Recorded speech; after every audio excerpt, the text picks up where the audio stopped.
एक 10 साल का ओकायो नाम का एक बच्चा होता है और उस बच्चे का बचपन से ये सपना होता है कि बड़े होके वो मार्शल आर्ट्स के अंदर मास्टर बनेगा।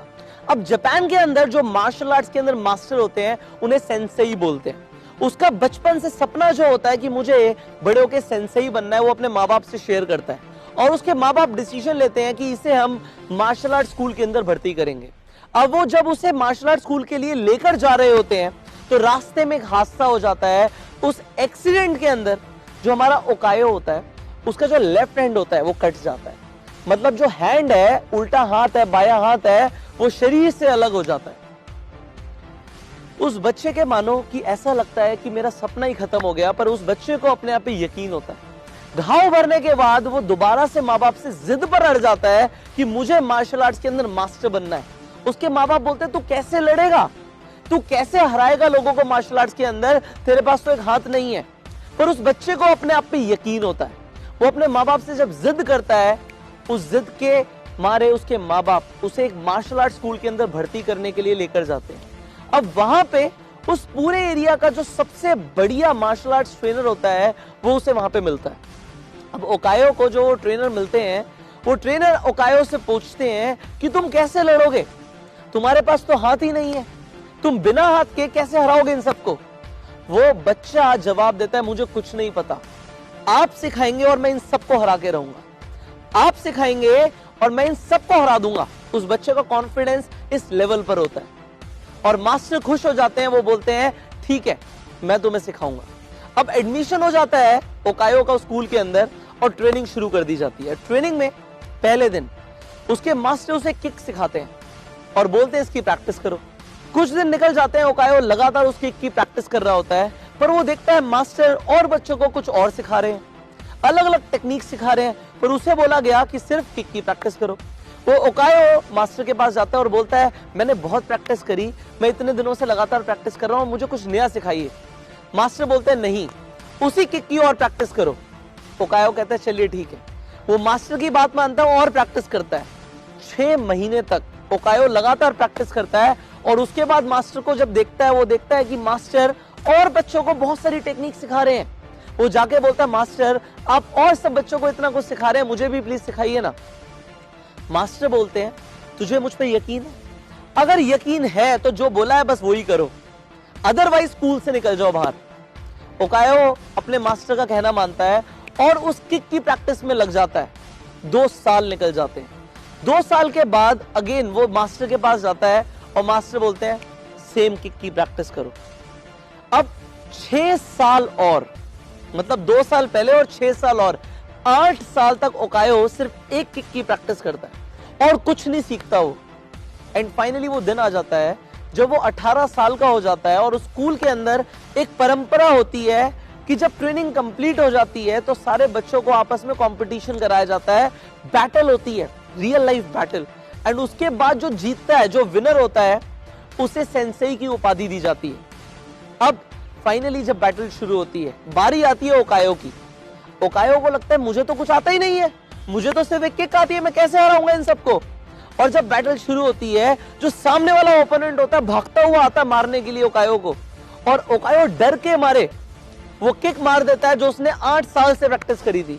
और होता क्या है, एक किक पड़ते ही सामने वाला ओपोनेंट नॉकआउट, बाहर। सब देखते रह जाते हैं। ओकायो को भी बिलीव नहीं होता है मैंने कैसे कर दिया। अगेन दूसरा राउंड होता है। दूसरे राउंड में भी सेम होता है, ओपोनेंट मारने के लिए आता है और ओकायो सिर्फ एक किक करता है और होता क्या है, नॉकआउट, सीधा बाहर। ओकायो का कॉन्फिडेंस बढ़ जाता है कि हाँ मैं कर पा रहा हूं। एंड फाइनली तीसरे राउंड के अंदर ओकायो से थोड़ा सा हैवी कॉम्पिटिटर आ जाता है, जो उसे लगता है ओकायो को कि मैं इससे नहीं जीत पाऊंगा, और आते ही वो पंचेस करना शुरू कर देता है। ओकायो थोड़ा सा लड़खड़ाता है पर देखता है कि जो सामने वाला ओपोनेंट है उसका ध्यान कुछ सेकंड के लिए उससे हट गया, और जैसे ही वो देखता है कुछ सेकंड का उसे टाइम मिल गया, वो दोबारा से किक करता है और होता क्या है, नॉकआउट। 3 राउंड लगातार ओकायो जीत जाता है। एंड फाइनली बारी आती है स्कूल के सबसे ज्यादा जो भयंकर खतरनाक जो ओपोनेंट होता है, जो सबसे खतरनाक मार्शल आर्ट्स का प्लेयर होता है, वो सामने आके खड़ा हो जाता है। एंड ओकायो को जब वो देखता है, स्माइल के साथ देखता है और बोलता है तुझे एक किक में मैं बाहर कर दूंगा, एक बार मारूंगा और तू बाहर है। और ओकायो को भी डर लगने लगता है क्योंकि उसने देखा होता है कि पहले जो ये ओपोनेंट है ये सामने वाले कॉम्पिटिटर को बहुत ज्यादा मारता है, ये इतना मारता है कि ब्लड निकाल देता है। उसे डर लगने लगता है कि वो कैसे हराएगा और बैटल शुरू हो जाती है। बैटल जब शुरू होती है तो थोड़ी ही देर के बाद वो जो ओपोनेंट होता है इतना हावी हो जाता है ओकायो पे, इतना मारता है कि रेफरी आके बोलता है ये मैच हम आगे नहीं कर सकते, इसे रद्द करना पड़ेगा। पर मास्टर पीछे से इशारा करते हैं कंटिन्यू करो, जब तक कोई फाइनली विनर नहीं बनेगा इसे कंटिन्यू करो। मैच को कंटिन्यू किया जाता है। ओकायो खड़ा होता है, संभलता है, और जो सामने वाला कॉम्पिटिटर होता है वो थोड़ा सा ओवर कॉन्फिडेंस में आ जाता है कि मैं तो बहुत बुरी तरह से मार रहा हूं इसे, मैं जीत जाऊंगा। अब वो ओकायो को हल्के में ले लेता है। अब जैसे ही मैच शुरू होता है ओकायो ने कुछ नहीं किया, वो मारने के लिए आता है और ओकायो सिर्फ अपनी वो किक मारता है। लड़खड़ा रहा होता है, डर रहा होता है, पर वो किक मारता है और किक इतनी जोर से मारता है कि एक किक के अंदर जो कॉम्पिटिटर पूरे स्कूल का सबसे खतरनाक प्लेयर होता है वो एक ही किक में नॉकआउट हो जाता है। एक किक, गेम खत्म। अब ओकायो को खुद पे भरोसा नहीं होता कि वो कैसे जीत गया, उसने फाइनली सबको हरा दिया, ही इज द चैंपियन। वो अपने मास्टर के पास जाता है और मास्टर उसे सेंसेई की उपाधि दे देते हैं। सेंसेई की उपाधि जब मिल जाती है वो अपने मास्टर से पूछता है कि मास्टर आपने मुझे सिर्फ एक किक सिखाई और मैं कैसे जीत गया, मैंने कैसे सबको हरा दिया। उसके मास्टर बोलते हैं दो कारण है। पहला कारण यह है कि जो तुम्हें मैंने किक सिखाई वो मार्शल आर्ट्स के अंदर सबसे डिफिकल्ट किक है, और दूसरा कारण यह है तुमने 8 साल से प्रैक्टिस करी है इस किक की, 8 साल से, और इस किक का सिर्फ एक ही तोड़ है। अगर कोई तुमसे जीतना चाहता तो सिर्फ एक ही तोड़ है कि तुम्हारा लेफ्ट हैंड उठा के तुम्हें जमीन पर पटक दे।